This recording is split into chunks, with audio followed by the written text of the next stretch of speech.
Sejam todos muito bem-vindos. Sinta-se à vontade e obrigado por esses momentos, minutos que você empresta para escutar essa mensagem, tá bom?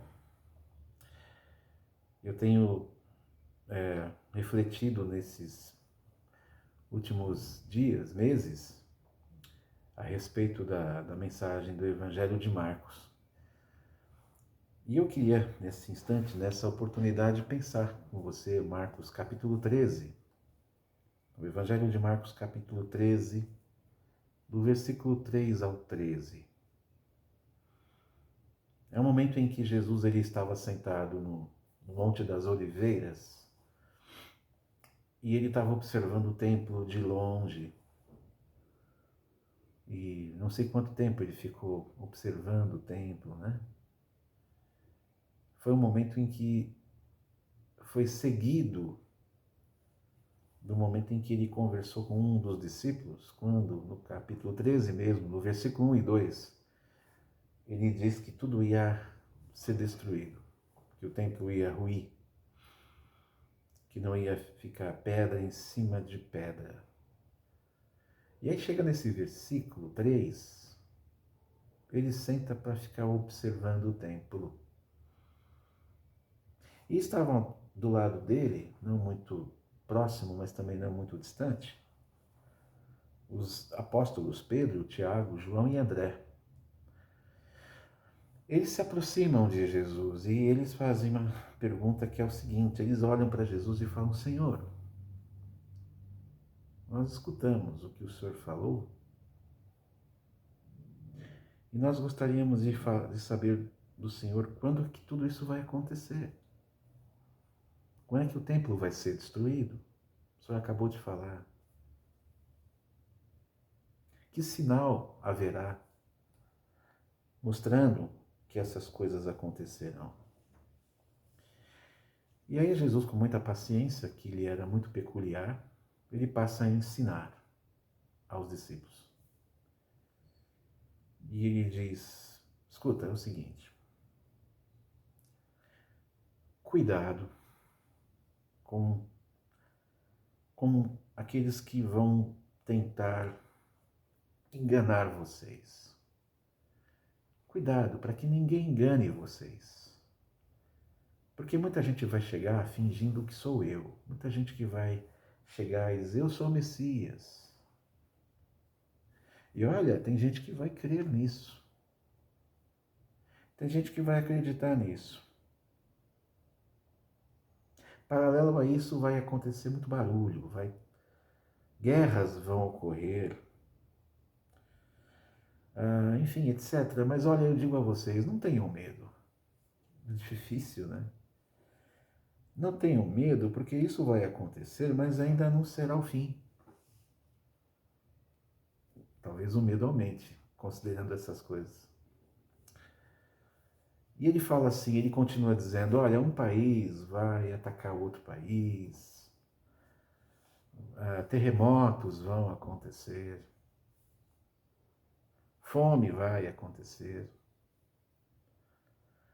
Mas isso tudo será o início, assim como uma mulher que sente dores ou sente as primeiras dores do seu parto. Ainda não são as dores definitivas.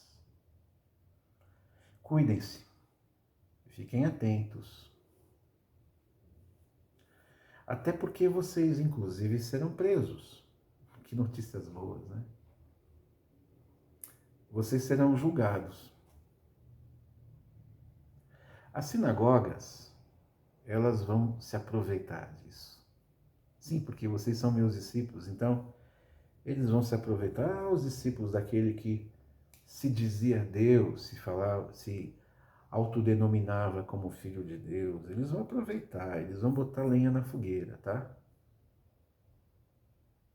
Vocês vão ser levados aos governadores, vocês serão levados aos reis, vocês serão julgados, mas eu digo a vocês o seguinte, não se defendam, apenas falem do Evangelho, não se defendam.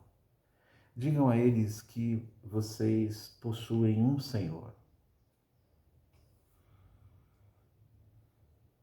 Porque antes do fim, o Evangelho tem que ser anunciado. Jesus disse isso.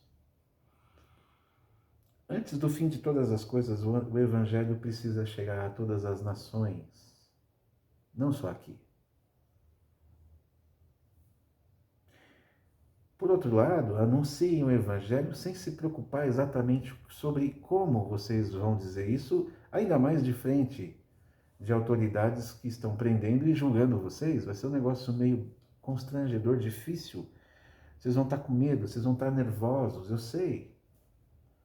Mas calma, o Espírito Santo vai falar com vocês nessa hora. O Espírito Santo vai falar por vocês nessa hora. Meus amigos, não vai ser muito fácil, não. Jesus continuou dizendo. Fiquem sabendo que haverá muitas traições. É pai entregando filho, é filho entregando pai, irmão entregando irmão. Porque muita gente vai ficar com medo. Muita gente vai discordar da mensagem do Evangelho. Então, se preparem. Vocês serão odiados. Mas fiquem sabendo que aqueles que são salvos permanecerão até o dia da sua morte. Eles permanecerão até o fim. Permanecerão falando do Evangelho. Aqueles que são salvos serão presos talvez mais de uma vez, serão julgados mais de uma vez, e isso essa realidade eles vão viver a cada dia. E façam isso até o dia da morte de vocês, não até o último dia final, mas o dia da morte daqueles que são salvos. Eles vão falar de Cristo, eles vão falar de mim até o último dia, até não sobreviverem mais. O caminho, a verdade e a vida, quando a gente olha para esse texto, a gente observa algumas coisas, né? O caminho, a verdade e a vida. O caminho, a verdade e a vida não são favoráveis diante de um mundo que não é de Deus, porque o caminho que é Jesus não é favorável a esse mundo. A verdade que é Jesus não é a verdade que esse mundo quer. A vida que está em Jesus também não é a vida que esse mundo deseja. É uma ilusão a gente acreditar que a igreja segue de mãos dadas com o sistema, né? Isso demonstra para nós, com as palavras de Jesus aqui aos discípulos, que nós não estamos ligados àquilo que está acontecendo. Nós não somos amigos do rei. Nós não somos amigos desse sistema. Alguns insistem com isso, mas nós não somos. O próprio Jesus, que é aquele que detém toda a verdade e a quem todos devem se dobrar, esse Jesus substituiu todos os senhores desse mundo, e isso incomoda. Jesus, ele não é bem recebido. Quem diz que ele é? Jesus é bem recebido, exceto se ele concordar com as pautas dos senhores. Ele fica quietinho nas pautas dos senhores. Ele é pendurado numa parede atrás. Ele é colocado numa condição assim que ele não é ele quem fala, ele só observa. Na pauta dos senhores, tudo bem, Jesus é bem recebido, mas se ele tiver que ser o Senhor, e se as coisas tiverem que acontecer dentro do seu critério, não vai ser fácil. Porque entre Jesus e os homens, quem dá a pauta é Jesus. Ele é o Cristo, o Senhor da vida. E diante disso tudo, evidentemente, Jesus está falando isso aos discípulos porque isso incomodou a muita gente. Jesus incomodou. Jesus incomoda. Jesus ainda vai incomodar muita gente? Ah, se vai. Eu não tenho dúvida disso, porque ele é o Senhor, né? E sendo o Senhor e tendo a sua mensagem de vida, essa vida que nós ouvimos dele sobrepõe a nossa, de maneira que nós damos um passo para trás. Se você fosse perguntar, e eu me pergunto, por que o príncipe da paz não é aceito? Por que o príncipe da paz não é ouvido, não é reconhecido como o Senhor? Eu acho que é porque ele, aliás, eu acho não, eu tenho certeza, é porque ele luta contra a maldade. O príncipe da paz luta contra as maldades, luta contra as ambições, os domínios, os homens ambiciosos, dominadores. Um príncipe da paz não encaixa nessa sociedade assim. Ele luta contra aqueles que não abrem mão de suas posições, porque colocar Jesus na frente é você se negar, é você se colocar atrás. Você acha que essa sociedade que nós vivemos, ela está disposta a isso?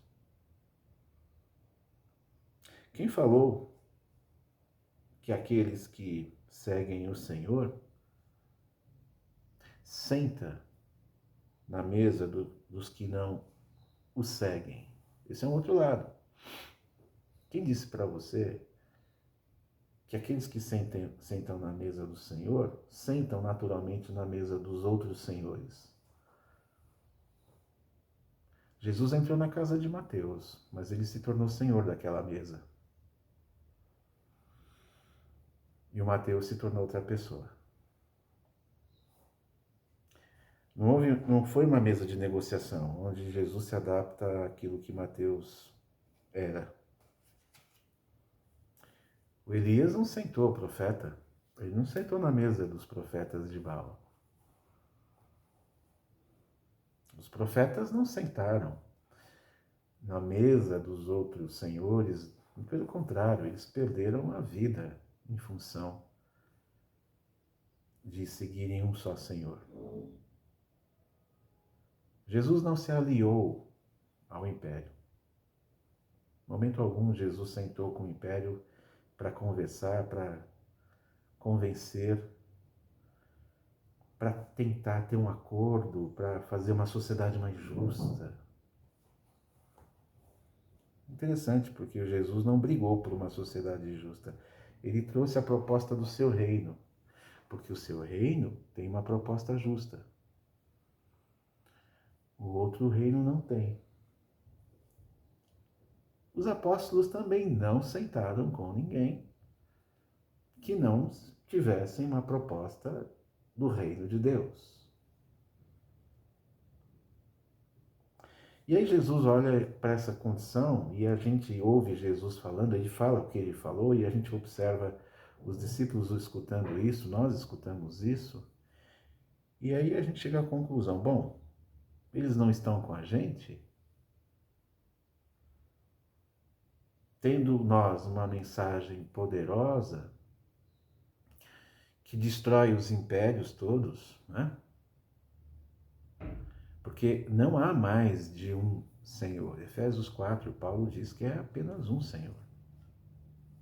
Uma só fé. Por que o príncipe da paz, então, não senta? Porque ele não senta diante dessas maldades e realidades todas que por aí estão. Pois é. Olha, nessa conversa, nessa fala de Jesus aos discípulos, o que a gente percebe é que Jesus está querendo dizer o seguinte: vai dar ruim. Vai dar ruim. Porque os seguidores de Jesus, eles não são os que devem comer das mãos de outros senhores. E isso vai custar caro para vocês. Eu me pergunto, está custando caro isso hoje? Eu acho interessante quando não custa. Quando eu vejo frentes que pregam o Evangelho, mas que caminham com a realidade de uma sociedade justa por aí, de uma forma extremamente pacífica, né? A impressão que dá é que Jesus realmente está pendurado na parede. O juiz é outro. Aí a gente pensa na simpatia cristã. Não, porque os cristãos precisam ser simpáticos à sociedade. E eu não sou contra. Nós não somos os arrogantes, nós não somos, não devemos ser. Jesus nos ensina a amar os nossos inimigos, tá ok? Ok. Mas é nós que devemos conquistá-los, não eles nos conquistar, tá certo? Talvez essa é a grande diferença. Amar os inimigos a fim de conquistá-los é o intento. E não ser conquistado por eles. Ou simplesmente dizer, olha, eu te amo, mas eu quero te dar uma mensagem, tá? Você... Não. Meu sentimento de respeito e de direito a você que você merece, eu quero te dignificar a tal ponto de trazê-lo para perto do verdadeiro Senhor. Ponto. Não o contrário. Então essa simpatia cristã, ela não revela, ela não combina com o Cristo crucificado. Porque o Cristo crucificado foi crucificado de uma forma em que os homens o crucificaram. Se Jesus fosse amigo do sistema, da sociedade, você há de concordar comigo que nem Roma e nem os judeus teriam pendurado ele numa cruz.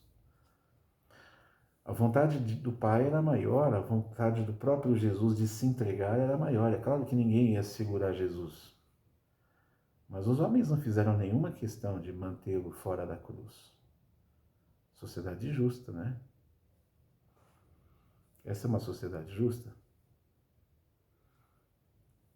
Porque no fundo, a cruz foi uma realidade profética, inevitável. Sim. Não dependia das opiniões do governo e do templo. O governo e o templo colocaram Jesus na cruz porque ele era um incômodo. Ele colocava em risco as outras autoridades. E isso veio para nós por herança, porque aí a igreja carrega isso na história, através das perseguições. Por isso que Jesus está falando, olha, eu não vou ser levado de forma pacífica para uma cruz. Eles estão me perseguindo, eles vão me crucificar, eu estou ciente disso. E aí a coisa não vai parar por aí, porque eles vão atrás de vocês. Ótimo. Percebam então que, olha qual é a realidade da igreja cristã. A igreja carrega isso na história, as perseguições, que coisa, hein?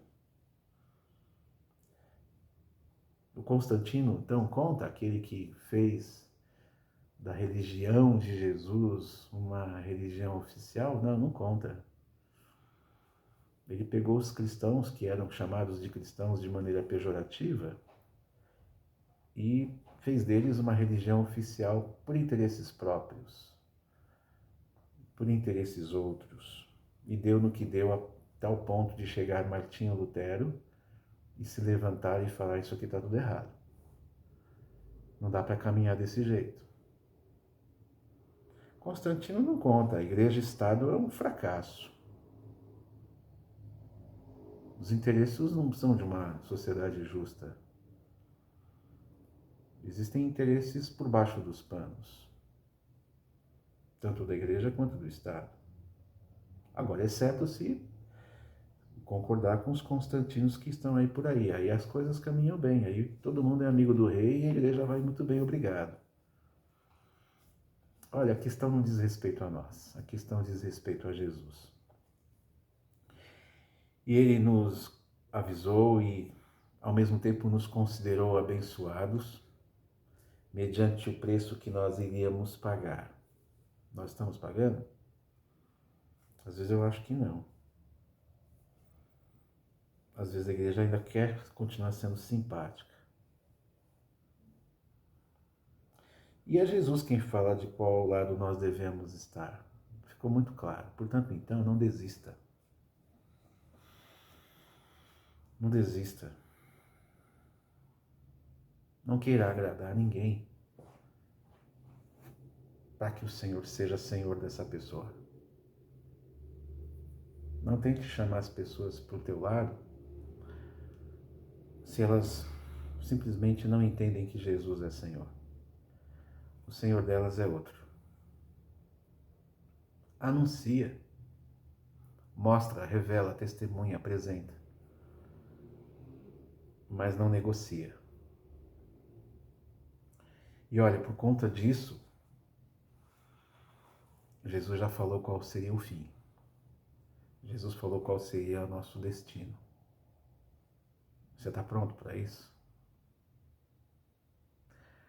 Você está pronto para ouvir coisas em razão de você ser alguém que segue Jesus? Ou você vai atrás da turma aí que acha que Jesus é simpático a todo mundo, que a gente tem que fazer desse Jesus um Jesus cosmopolita, que inverte a sua verdade em nome da piedade do pecado humano. Deus contigo. Até a próxima. Um abraço. É isso aí.